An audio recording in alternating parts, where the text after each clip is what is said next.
This place, America's hallowed ground of speed. Daytona International Speedway. A legendary track where some of the greatest stories in auto racing have been written. And now it's the location of a new breed of endurance racing, triathlon. Seems as though somebody built Daytona International Speedway for triathlons. It's all right here. 33 of the greatest triathletes from around the world will swim, bike, and run a total of 100 kilometers around one of the fastest tracks in the world. 100 grand total purse is up for grabs. And today, these athletes are playing for keeps. Daytona International Speedway, it's known around the world as the home to the Daytona 500, one of the most famous races in all of auto racing. Today, it's home to the triathlon, men and women challenging the water there in Lake Lloyd, as well as the track here at the World Center of Racing. And the athletes that are here will not disappoint, including the Olympic gold medalist and one of the best in the world, if not the best in the world, Christian Blumenfeld, coming off an incredible performance 2 weeks ago in Cozumel. Ben Canute could be the toughest competitor for Blumenfeld today, as the 28-year-old from the United States will try to outswim the rest of the competition. Rudy von Berg, he's great once he gets on the bike. He will also be contending against Christian Blumenfeld. On the women's side, Jackie Herring, a 5-time 70.3 winner, will have her hands full with a couple Great Britain athletes, one being Lucy Hall. She took 2 part-time jobs during the pandemic because there weren't triathlons going on. Well, now she's fully focused on getting to victory lane, as well as Jody Stimpson, who started the season off in Miami with a win, would love to end the season with another win, and it could come right here at CLASH Daytona, here at Daytona Beach, Florida, at Daytona International Speedway. Alongside 2 of the best in the business, Tim O'Donnell, as well as Belinda Granger. Rick Allen with you. And I mentioned Christian Blumenfeld in this field 2 weeks ago in Cozumel. He put together the best full distance triathlon that has ever been done. So the competition is very fierce, but it has been this venue. For some reason, Belinda, it has become world-renowned in a very short period of time. Oh, look, it certainly has. It has cemented itself as a must-do event. Look, most of us have only ever seen this place on television. It's a dream come true to come here and actually be able to race on it. I know, coming from Australia myself, I've only ever watched cars go around this on television. It has been such a big, incredible event. Now for triathletes to be able to experience that for themselves, I mean, I get goosebumps still just thinking about it. Well, speaking of that, Tim, you were on this track a year ago. So what's it like for the athletes? It's amazing having the crowd on the multi-lap bike and run, all that support, and the history of the Speedway. To be part of that, like Belinda said, it'll give you goosebumps. Yeah, and it's going to be exciting. Again, we've got an incredible field that is here with us today that will be contending against the elements. You've got Lake Lloyd here, and we take a look at the track map and what these athletes are going to have to do. Of course, they begin in Lake Lloyd with a 2-kilometer swim, 2 1K loops. We've got an Aussie exit. So for those of you that don't understand the Aussie exit, they do have to exit after each lap, dive back in, and then straight into T1. 20 blistering laps around the Speedway. It's flat. You hold your speed through the turns. It is the fastest bike course in triathlon. And then on to the 4-lap run course, 18 kilometers, 11.1 miles here today. Pretty much the same as the run course. They do deviate slightly onto the road track here in Daytona, but again, flat and furious run course. We have running shoes on the ground right amongst all of the athletes, and we'll start off with Greg Bennett. Thanks, Rick. I'm down here in the transition area. The day is just absolutely beautiful. There's a slight breeze. It is starting to warm up just a little bit. The athletes are probably going to have to focus on staying cool and hydrated. But I just want to have a quick overview of the men. We have Christian Blumenfeld. What a year. Olympic champion, ITU world champion, and 2 weeks ago had the fastest ever Ironman that we've ever seen, 7 hours 21. Can he perform again this weekend? Let's wait and see. But he's up against some really phenomenal athletes in Ben Canute, Rudy von Berg, Magnus Ditlev. These guys have all had world championship medals. They've all won massive races this year, and they're ready to take down Christian Blumenfeld. Over to you, Alicia. Thanks, Greg. There's really no clear favorite in today's women's race. We've got Jackie Herring, who's been so consistent all year long, and does she have one more performance in those legs? Jody Stimpson, who's really struggled with injury this year, but had a really special performance in Miami earlier. And then finally, we have Lucy Hall, the youngster from Great Britain, who is a super, super swimmer. We're going to see her really setting the pace today, but she's raced a lot. So it's really any women's race, but we're going to see an amazing battle out there. Back to you, Rick. I agree, Alicia. And maybe the reason why it's such a wide open field is because the winner of the last two events here isn't here in Paula Findlay. She came in 2019 and dominated that event, went out there and just smoked the field. Well, in 2020, with it all on the line and a $100,000 purse for winning the race, she goes back to back to get that win. But an ankle injury has kept her away from the competition today, and so here are the women's contenders. On the left side, you see the bib numbers. We'll be able to identify them there. Who do you see as favorites here, guys? Oh, look, for me, the standout has to be Lucy Hall. She's come off 3 spectacular wins this year in Europe. She's raced a lot, no doubt, but I think she's in very, very good race shape coming in today's race. And Jody Stimpson, big win in Miami this year. She knows how to race on a track. If she can get over that injured foot, she's going to be a huge contender, but we can't overlook Jackie Herring. She's an American. She's going to be a crowd favorite. And so the start of the women's event, as the athletes were all introduced to the fans here, the favorites and the cannon firing. The start of the swim. 2 laps, 2,000 meters, 2K here in Lake Lloyd. And guys, Lucy Hall jumps out quick. Look, I have to be honest, I am actually in a little bit of shock that, and this is no disrespect to Lucy Hall, because as I've said, she is one of the best swimmers in our sport. But I'm a little shocked that she's managed to drop Sara Perez-Sala like she has. And this is really going to change the entire dynamic of this women's race, because now you've got Jody Stimpson, who is going to be able to stay on Sara's feet. And it's a 3-athlete breakaway on the second lap of the swim, Belinda. But it's not a position that Lucy Hall is not familiar with. And if you look at 2 of her greatest races this year alone, this is exactly how she started. She got a lead in the swim. She actually increased her lead on the bike, and she put together a solid enough run to enable her to take the win. Now, we saw that in Samarin. We saw that in Budva. And as I said, of all the athletes racing today, Lucy is in what I would say the best race shape. All right, guys, here she comes out of the water, and Greg is right there. She could be going for the Wahoo Grand, which is up for grabs here in Transition 1. Greg? Oh, she looks comfortable. She looks so easy. She's done this so many times before. She looks like she's going for the Wahoo Grand, mate. She's absolutely flying. She knows she has to maximize this. She's opened the gap. You don't want to give it away. And so these transitions are so important that she actually dials it in. So she'll be running as fast as she can to optimize this lead she has. And it's decent, you guys. It's decent. When Sara gets out, she may not even see Lucy in transition at all, which when we talk about the mental game of the sport, if your competitors can't see her, well, then that's a huge advantage. But here she comes. Here comes Sara out of the water, and she also is absolutely flying. I think they've both got an agenda. I don't know if they spoke pre-race. Well, I wouldn't be surprised if the 2 of them could work together on the bike. I know there's a 20-meter draft rule, but there's still this ability to pace off each other. But I'll pass it over to you, Alicia, because I know you're in transition. Yeah, I'm watching Lucy right now. She struggled a little bit getting the wetsuit off of her heels, which is the trickiest part of getting a wetsuit off, and wobbling her helmet strap a bit. So I'll be surprised if she gets it. That wasn't a flawless transition. I think there's room for improvement, but gosh, she ran fast from the swim exit over here. And I've got Sara Perez-Sala running in right now, looking really, really comfortable. So we'll see if she can have a little bit smoother transition and get a chance at winning this $1,000 from Wahoo for the fastest transition today. Now, just to let our crowds know, our spectators know, that there are 2 lots of $1,000 bonuses for the fastest T1 and T2 today for our professional men and professional women. So every second will count. That was a great transition from Sara Perez. I dare say a little faster than Lucy Hall.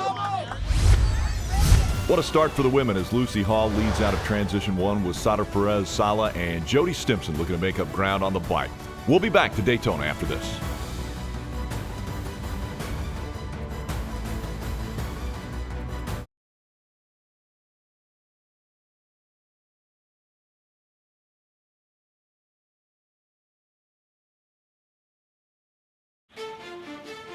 Welcome back to Clash Endurance from Daytona. Bill Christie and his Clash team have created such a unique event. Let's hear more on what makes Clash so special.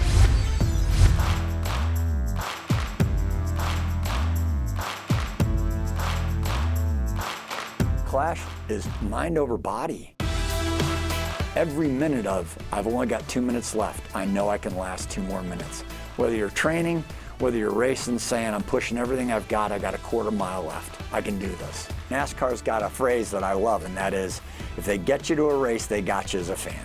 We believe if we can get you to put a shoe on, we can get you to be healthy. Triathlon is great for the body because it's not too much wear pattern in any one part of your body. So, the swimming is great, the biking is great, the running is great. It really balances out the body in such a healthy way that if you're somebody that's inclined to try, it's a sport that can be done at any stage. Health and healthy means something different to every single person, and there's no one size fits all.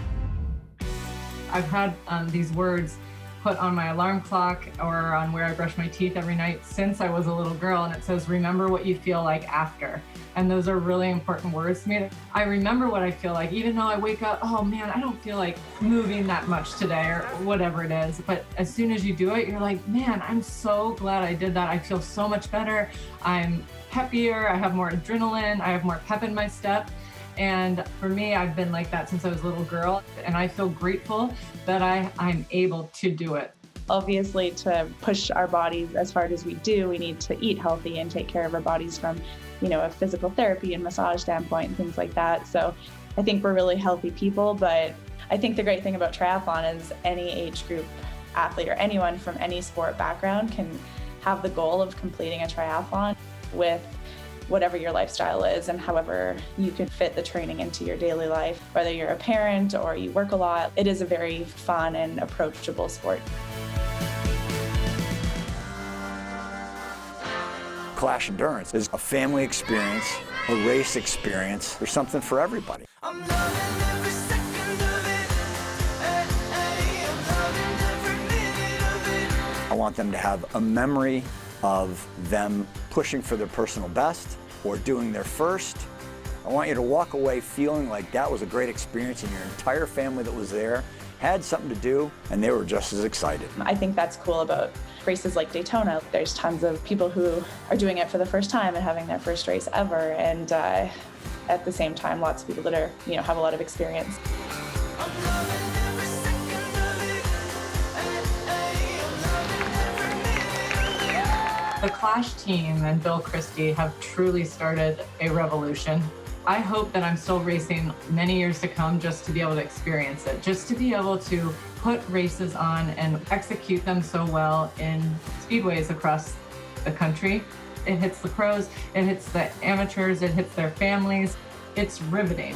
I'm loving every minute of it. Ooh, ooh, ooh. CEO of Clash Endurance, Bill Christie, has built a brand that embraces NASCAR venues to enhance the race experience for athletes and their families, and delivers exceptional endurance sports events at NASCAR speedways across the United States. The mission is to advance the sport with family-friendly, professionally managed, inspired races for all ages and all race abilities. The company is taking on additional endurance sports and expanding offerings beyond the Triathlon Festival. The 2022 schedule is all set with races at the Homestead Miami Speedway in March, Watkins Glen International in July. Road Atlanta's event will be an endurance-style event in November, and once again, the season finale for Clash will be at the World Center of Racing, the Daytona International Speedway, in early December. Now let's take a look at the women's highlight as they move through Transition 1. Transitioning back to the women coming out of the water. It was Lucy Hall who was the first out of the water, and we knew that Sada Perez Sala was going to be strong as well. She came out second. Jody Stimpson was right there close as well. India Lee in the yellow there won the Wahoo Grand as the fastest through Transition 1. Lucy out on the bike first and had a pretty substantial lead. We saw Sada Perez Sala go for water twice and not get there for it. And then the move by India Lee. She gets by Sara Perez Sala as well as Jody Stepson up to the second spot. Lucy Hall continuing to lead, has just over a 3-second lead on India Lee now. Wahoo Grand up for grabs in T2 for the women. And will this be the right amount of gap between Lucy Hall and India Lee, as well as Rach McBride running third, Jackie Herring in fourth. So that's going to be the split we're interested in, to be honest, Rick. 5:16 right now between Hall and Herring. But great transition so far for Lucy Hall. That's the best thing about coming into T2 on your own. You've got no pressure around you, no one else. You've got the full transition to yourself. You don't have to do anything silly. No elbows flying, no bikes flying. Sock going on, and shoes 3.5 minutes in front of India Lee.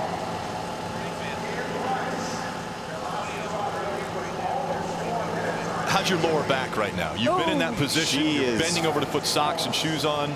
She's wishing she wasn't still bent down right now. She can't wait to stand up. I'm sure she's confident right now, but you know, last year might still be in her mind a little bit with the cramping.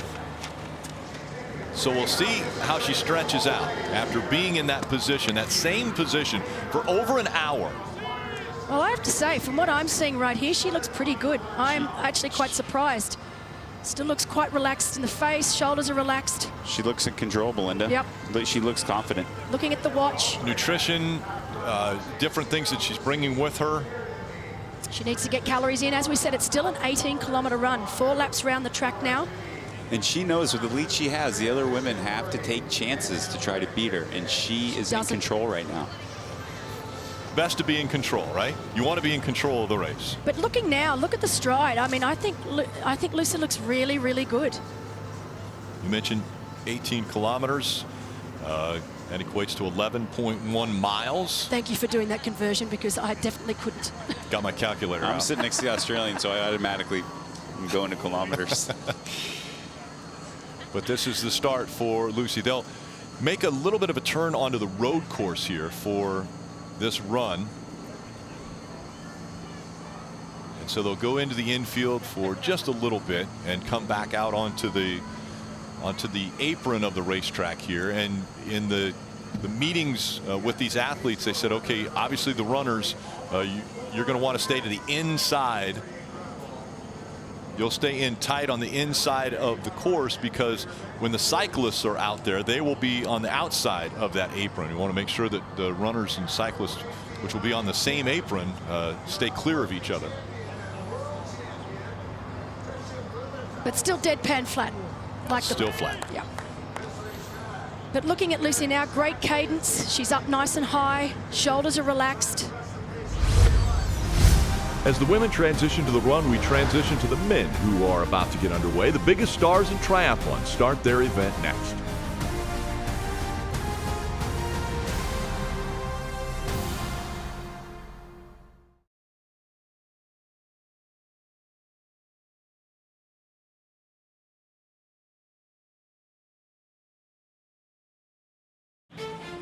Welcome back to Clash Endurance from Daytona. The men have warmed up and are ready to get started.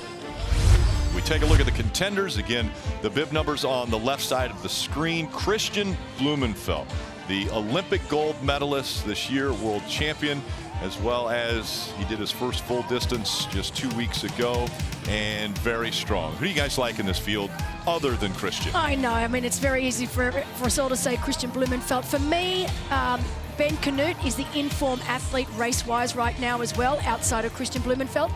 But I've got a personal favourite here, I won't lie, Magnus Ditlev. Obviously met him for the first time here in 2019 and was so impressed with this young boy. He has really matured over the years, and I think he could be a force to Rudy be reckoned Von with. Berg, Belinda. Rudy's He's hungry cool. right now. He's had a tough year. He had mono earlier in the year. This is going to be his world championship. For the men, with introductions to the fans here, Christian Blumenfeld, Ben Canute, and the cannon goes and chaos ensues. Right away, it was Mark Dubrick that jumped up front with Ben Canute following closely behind, but they both were looking over their shoulder How close is that pack? And where is Christian Blumenfeld? Well, there he is. He came out of the water fourth for the first lap. And right back in they went. And now getting ready to finish the swim portion of this triathlon for the men. And once again, it's Ben Canute who has made his way back up front. Mark Dubrick is right behind him, right on his heels. Here we go with the men coming out of the water, heading to T1, Greg. All right, Ben has just looked over his shoulder. He's got Mark right with him, and they are running to T2 as quick as they can. But his quick look over his shoulder, again, I think he's a bit surprised to see the chase group right here as they exit the water. Here comes Christian Blumenfeld. They can all see each other. They're all running on the red carpet right now. There is no serious gap. This is going to be interesting to actually, guys, we got to talk about this. The Wahoo Grand. This transit, Brent McMahon has just gone past me. Oh my goodness, what's an expression we have in Australia? He's just taken off. He wants the $1,000 for sure. Look at him go.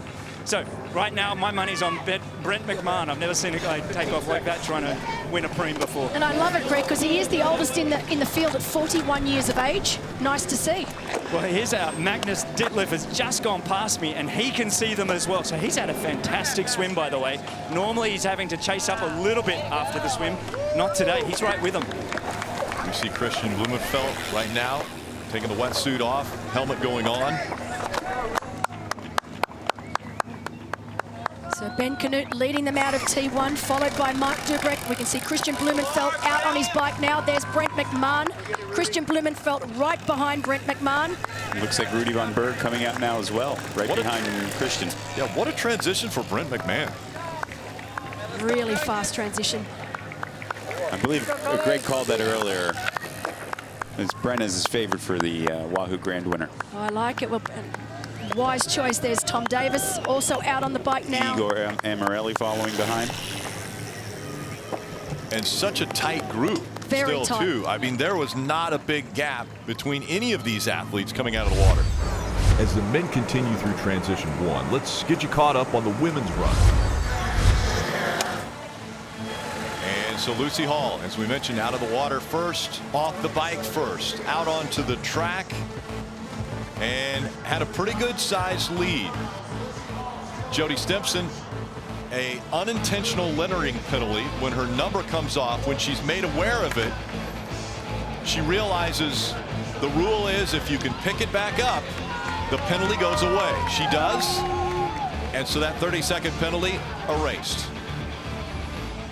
Jackie Herring, a very dominant run, reeling in Lucy Hall. Coming up on the last lap, it was a little over 90 seconds was the gap. Now 47 seconds separating the two, and you can see the step picking up for Jackie Herring now as Lucy Hall trying to stay in front.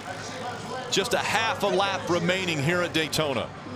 Jackie Herring is going for it right now. Oh, is she what? There is blood in the Wow. water in her mind, and she's going to give everything she has. What does Lucy have? No. What will she know? Will she start to look over her shoulder? No. She hasn't had to all race. Look, honestly, Lucy, if Lucy had an extra gear, she would have used it by now. This is it. What we're seeing is what Lucy has left. And I mean, you've got to understand, she's led from the beginning of this race right up to now. Hats off to her. She's really had a superb race. She's just run out of gas just a little bit too early. But yeah, I think once Jackie Herring catches Lucy, we're not going to see Lucy go with her. I just don't think she's going to be able to. And on the other hand, Jackie Herring, I mean, look at the difference in turnover right now. Once Jackie Herring catches Lucy, she's not going to be hanging around. She's going to pick the pace up on purpose to go past her and not even give Lucy a chance to go with her. And Jackie has been in Lucy's head for quite a while now on this run. Yeah. Lucy Hall knows Almost she's coming, waiting and for she her to knows come. she's That's coming right. fast. That's right. And that's from past performances. Lucy knows what she's capable of running. She knows what her competitors are capable of running. All of these athletes study who they're going up against. They know what they're capable of doing.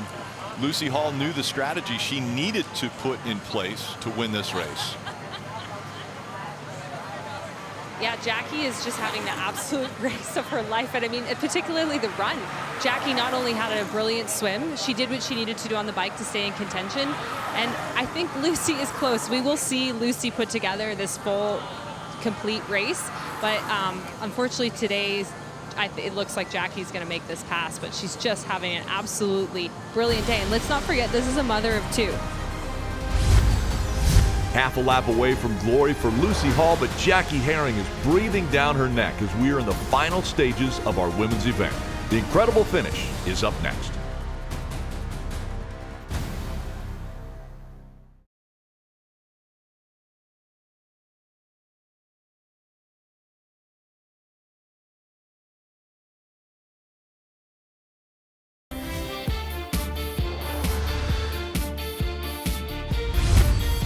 Welcome back to Clash Endurance Daytona on NBC Sports.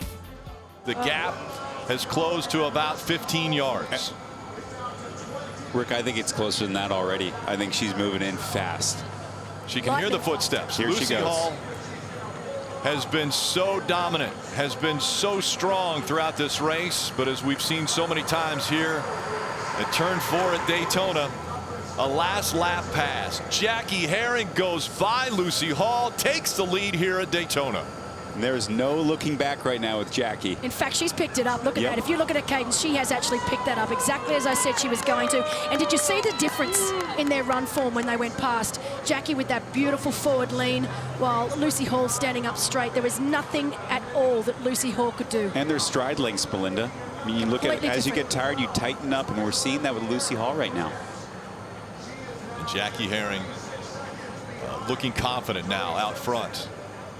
And she's such a fierce competitor, Jackie Herring. Every race I watch this woman do, she gives it her all. I love the way she races. We've talked so much about age, the difference of these runners, these athletes out on the track. Jackie Herring, a 37-year-old, mother of 2.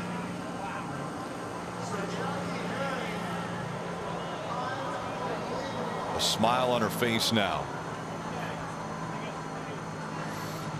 Alicia, you actually may have called this when there was about a 3.5-minute lead that Lucy Hall had, that you thought Jackie Herring could catch her.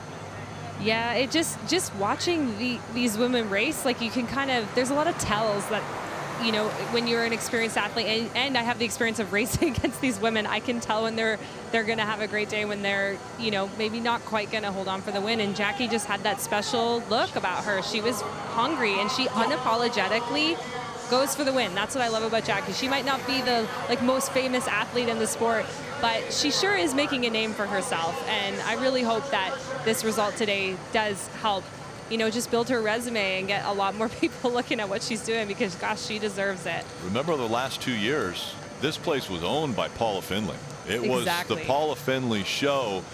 And now Jackie Herring has said, I'm the new leader in the pack here, as she showed with this run here today.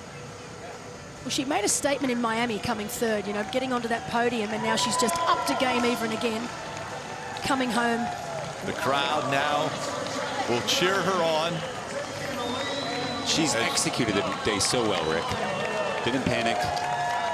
Kept her cool all day long. She makes the final kick as the crowd begins to give her the support she's deserved all day long. She's still accelerating. Speeding up as she makes it on to the red carpet here on pit road, and she sees the finish line. Jackie Herring is going to win Clash Daytona.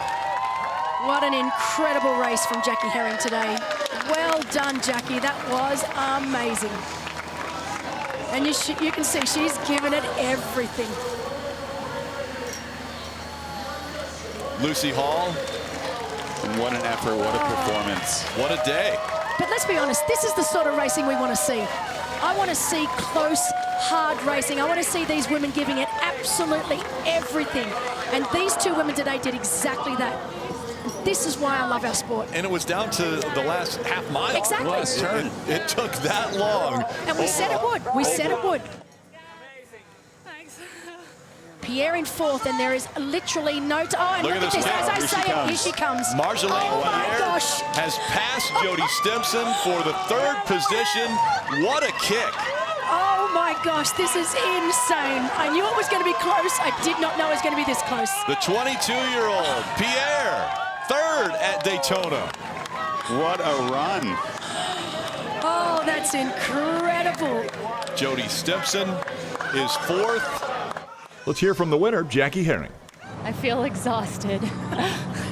It was so hard. I had to dig just absolutely into the depths to catch Lucy on that last lap, and it was just extremely hard. I'm glad it's the last race of the year. So when you talk about digging deep, what were you thinking when you could finally see her in your horizon and that she was in sight? What went through your head? Yeah, so I caught a glimpse of her right here as we were crossing at the start of the last lap, and then you're kind of doing the calculations, like, is it actually possible to catch her? And then you have a mental battle because second place is still good. So I had to really decide to dig extremely deep and run like literally as hard as I possibly could to try and catch her, and I didn't even know if I would or not. So it was a nice experiment, and I'm glad it ended the way it did. So Jackie Herring, our #1 athlete today, what an incredible race she had. In second place, Lucy Hall, and it was oh so close. In third, Marjolaine Pierre having an incredible run, particularly on that last lap, to just overtake Jody Stimpson. In fourth place, Laura Siddle in fifth place, Anne Reichman in sixth, and also Anne taking the T2 $1,000 thanks to Wahoo. In seventh, Rach McBride from Canada. Eighth place, India Lee. Ninth, Leslie Smith. And rounding out our top 10, no other than Meredith Kessler, our oldest female in the field. What an incredible job from her today. What a race we had with our women. That was absolutely incredible. Such close racing, just the way we like it, just the way it should be. I'm here with Lucy Hall. So close. I have to admit, you were my pick. I was talking with Kevin McKinnon yesterday, and I thought, if Lucy can put together 1, 2, 3, and with that bike lead, that was just incredible. How did it feel going onto the run? Oh, thanks, Alicia. It was tough because actually on the bike, my watts were terrible. I felt awful. Like even in the water, I didn't feel great, and I just thought, oh, maybe I'll get into it. Maybe I'll feel better on the run. And I did for about 2 laps, but then I started to overheat a bit. Luckily, I managed to grab a really cold bottle of water and cool down a bit, and just tried to like stay relaxed and just sort of stick to my plan, which was just to kind of like hold sort of 3:55 like K pace. But yeah, Jackie was just coming so quick, and I was really dying in like that last sort of 2K. So when she came past me, it was a bit like, yeah, a dagger in the heart. But at the same time, I'm just super happy like where I've come, and yeah, for this year as well, especially. Yeah. What a race from Jackie Herring and Lucy Hall. A battle down to the finish with Marjolaine Pierre joining them on the podium. We'll be right back with more men's action next on NBC Sports.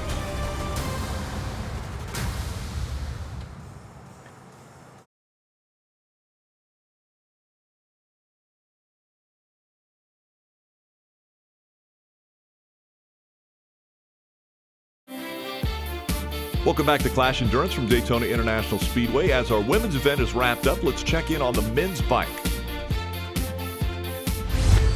At the water, we knew Ben Canute was going to be strong.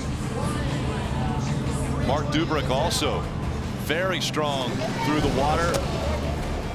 In T1, it was Ben Canute who was able to get out first. Bren McMahon, you see him sprinting there, coming out of the transition area under the Wahoo banner. He won the Wahoo Grand. But once they got on the bike, Ben Canute out front. But it was only a matter of time before Magnus Ditlev, the strongest cyclist in the field, was able to get by. He has passed not only Ben Canute, but also Christian Blumenfeld, moved by Ben Canute to take second away.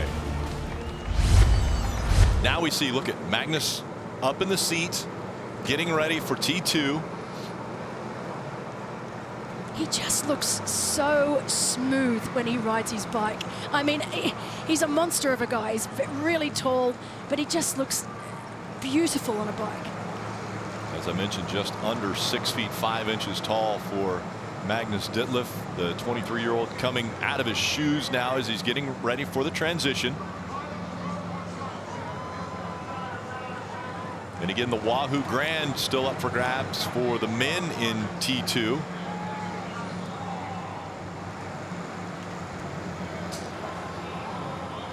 I'm down in T2, guys, waiting for Magnus to come in. But first, I want to say what an epic race that was for the women. Epic. Have that tussle first and second, and then again for third and fourth. What magnificent racing.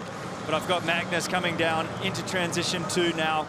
2.5 minutes, guys. I don't know. I think it'll be interesting to see how they leave this to T2 to know how they're going to actually perform out on the run. But he's now about to come off his bike right now as he comes in, stretching his legs and his back. We've got to keep in mind some of these guys are going to not run as well as we are used to seeing them because they've been so tucked in one position for so long. It looks a little stiff, but fair enough. That 80 first step kilometers. didn't look great, Greg. That first step looked a little bit shaky, but I'd be surprised if anybody looks phenomenal after 80 kilometers tucked in that one same position. And it's not hard to put, or it is very hard to put time into guys like Ben Canute or Christian Blumenfeld. So I'm sure the effort has taken a great toll on him. He had one race plan today, T.O., and that was to open up the biggest gap that he possibly could. But he's taking his time in T2. This is not the fastest. This is not an ITU transition, that's for sure. There will be no Wahoo Grand. I don't think we're seeing a Wahoo But I don't Grand think out of he's it, worried but off he about it goes. right He has the lead. He's just been given a split.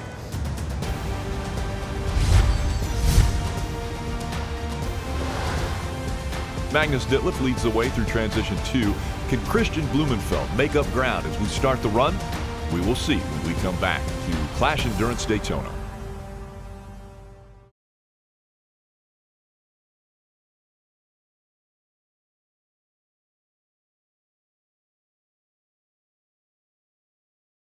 Welcome back to Clash Endurance from Daytona. Here is the highlight from the start of our men's run.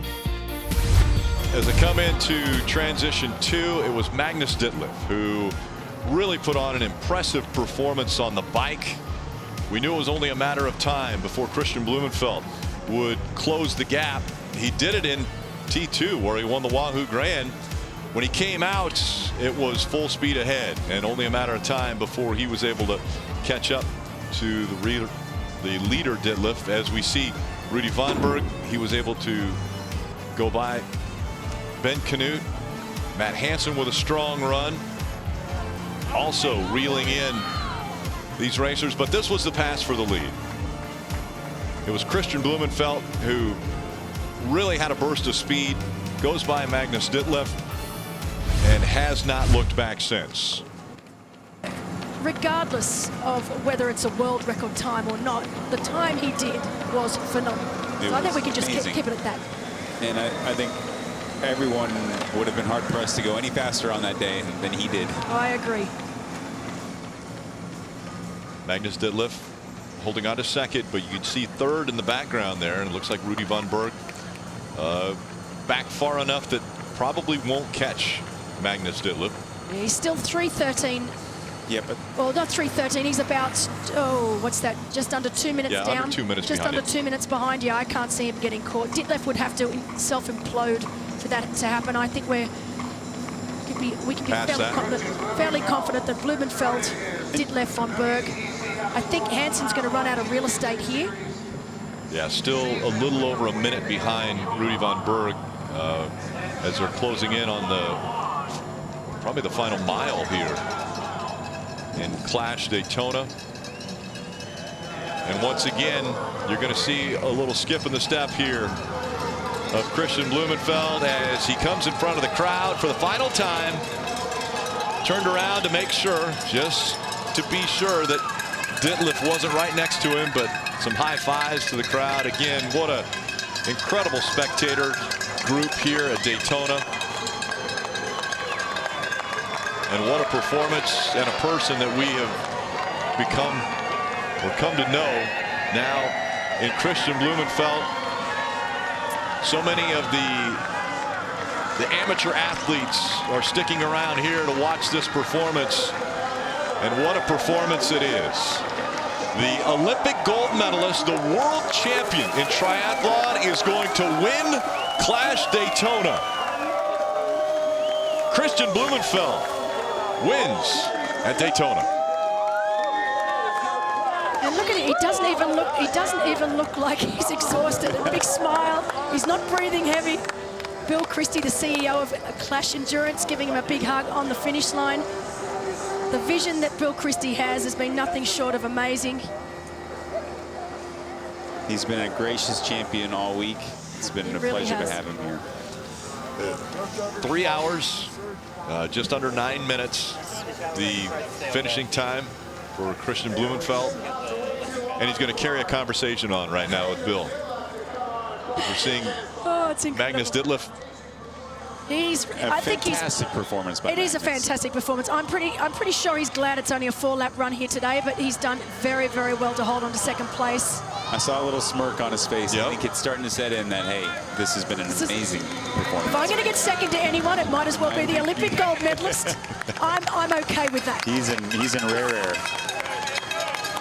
And I think we were wondering, was it enough? Was the gap enough? And what kind of a performance could we see out of Magnus Ditlev So in the impressive. run? So impressive. Crowd cheering him on as well. What a performance these men have been able to do today, as Ditlev is going to be able to cross the finish line second today to Blumenfeld.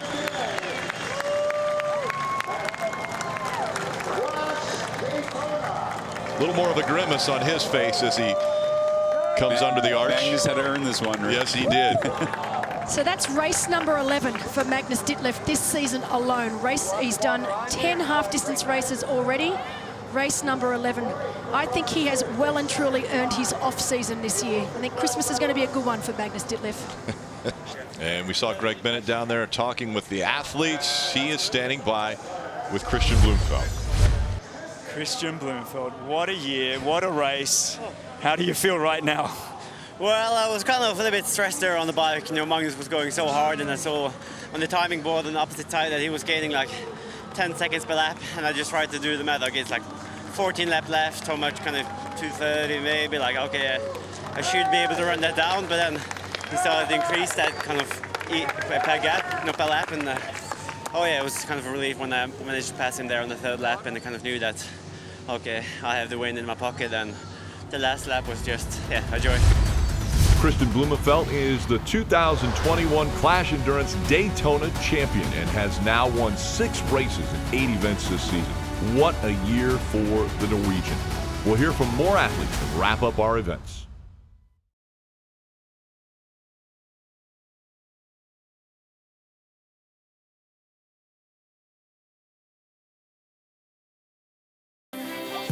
Welcome back to Clash Endurance from Daytona. Let's take a look at the top 10 men finishers. Performance he put on the bike and was able to hang on, put a really good run together to hold on to that second place. Rudy von Berg, after a sickness this season, didn't know what he was going to be able to bring to this last event of the year, and he comes home with a podium finish in third.